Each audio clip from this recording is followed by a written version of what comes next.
হযরতে বারা ইবনে আযিব রাদিয়াল্লাহু তাআলা আনহু তিনি হাদিসটি বর্ণনা করেছেন। তিনি বলেন, কানা রাসূলুল্লাহ সাল্লাল্লাহু আলাইহি ওয়াসাল্লাম রাজুলান মারবুআন বাইদামা বাইনাল মানকিবাইনি।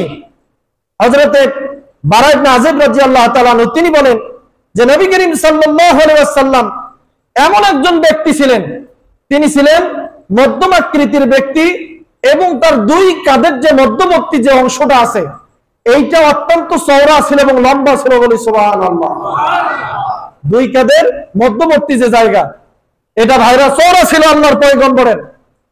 এজন্য নবী করিম সাল্লাল্লাহু আলাইহি সাল্লামের সিনাটা চওড়া ছিল, পেটটা ছিল ছোট, সিনাটা ছিল চওড়া। এজন্য দেখবেন আলেম, এমন অনেক আলেম আছে যে যাদের সিনা খুব চওড়া, পেট নাই, পেট ছোট, সিনা অনেক বড় চওড়া। কারণ আল্লাহর পয়গম্বরের সুন্নতের উপরে তারা আমল করেছে।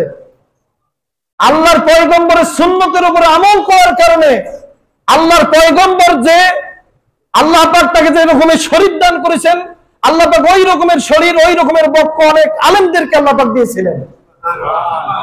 আমরা দেখেছি আল্লামা দেলোয়ার হোসেন সাইদিকে, দেখি নাই? আপনারা সরাসরি দেখছেন কিনা জানি না, আমি তো সরাসরি দেখেছি। এখানে গুলমন্ডাও দেখেছি, রাজশাহীতে যখন আমি পড়াশোনা করতাম তখনও দেখেছি খুব নিকটে। আমি একটা জিনিস খেয়াল করে দেখেছি যে ওনার যে সিনাটা এটা খুব চওড়া ছিল, একবারে প্রশস্ত ছিল, পেট নাই বললেই চলে।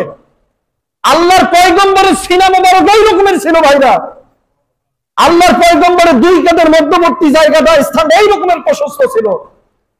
সম্মানিত ভাইরা, আল্লাহর পয়গম্বর বলছেন আল উলামা ওয়ারাসাতুল আম্বিয়া, আলেমরা হচ্ছে নবীদের ওয়ারিস।